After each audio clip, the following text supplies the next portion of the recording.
Few people are capable of living a life that is worth remembering, and even fewer live that life that becomes a timeless inspiration for many generations to come.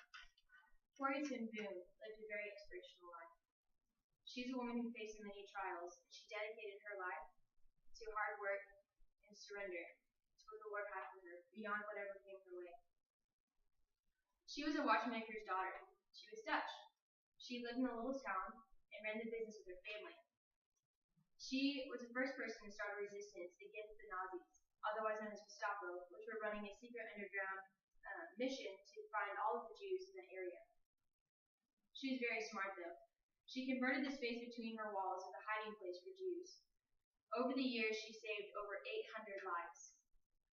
She would put her life in danger, but willingly, to save many others. On February 28, 1944, she was found out by the Gestapo. A man came into her watch shop, disguised as someone looking to save some Jews, and convinced her that he was ready to send her some new lives her way. Corrie didn't know what else to do but to trust him, and it ended up being the end of her family. In the weeks to follow, she, her sister, her brother, and her father were all arrested. Her father was killed instantly. Her brother was sent to a death camp. Her sister was sent off to a workers' camp, and she was sent off to another camp far away. After years had gone by, she wondered what became of her family and their mission to save the lives of other Jews. Eventually, she was transferred to 2 other camps before she was finally sentenced to Ravensbrück, another concentration camp for workers. Her and her sister ended up being in the same camp. One day she found her in a crowd across the room in a lineup as they were going through taking care of their belongings, getting to wash their clothes as they did once a month or so. Corrie went through so much heartache. Over the years, she faced many illnesses, lies, slept in a bed with 12 other women, a bunk bed, to say the least. But she never lost her faith. She never lost the purpose that she lived her life for. She was completely surrendered to what God had for her. Never once did she question that God was not in control of that situation. She even took the risk of running church out of her own bunk room.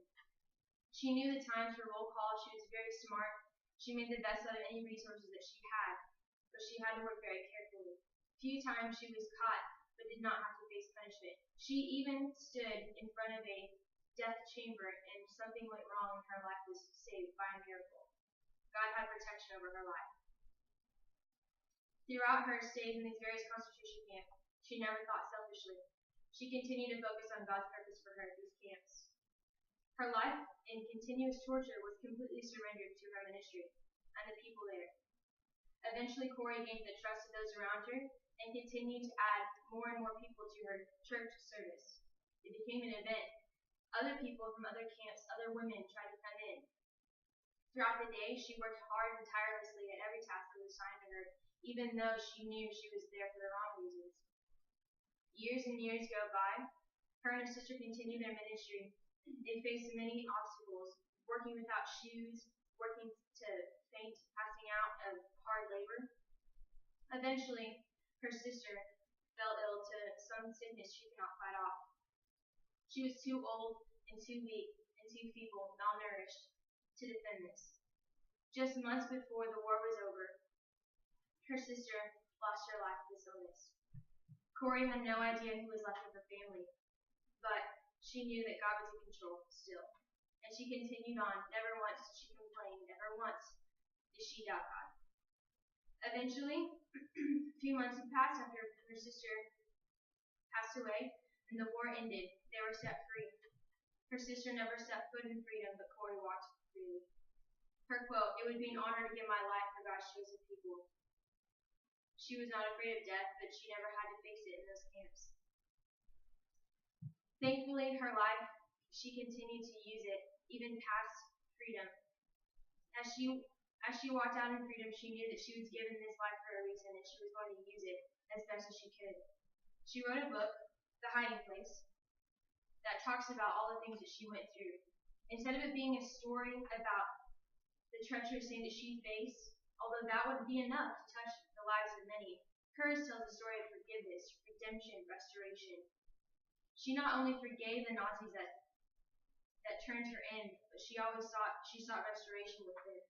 She traveled the world and she spoke about all the things that she saw and how she was ready to face the sacrifice for the sake of her Savior. Her message to the world is what spoke to me. Because of her life, I want to live a life of purpose, perseverance. Her life proves that nothing in this world can keep someone from turning a tragic situation or even an ordinary life into an extraordinary message that speaks to thousands of generations and generations to come. Ultimately, she found victory, hope, and restoration. She is a woman that I want to be like. Because of her, I want to use each day to not see it as an ordinary day, but to see it as a chance to do something extraordinary for somebody else, to live selflessly as she did, and to work hard as a leader in whatever situation that I am given. Thanks to Corrie ten Boom, everyone will know the story of Jesus Christ, and her life continues to be told for generations to come. She is a truly remarkable person.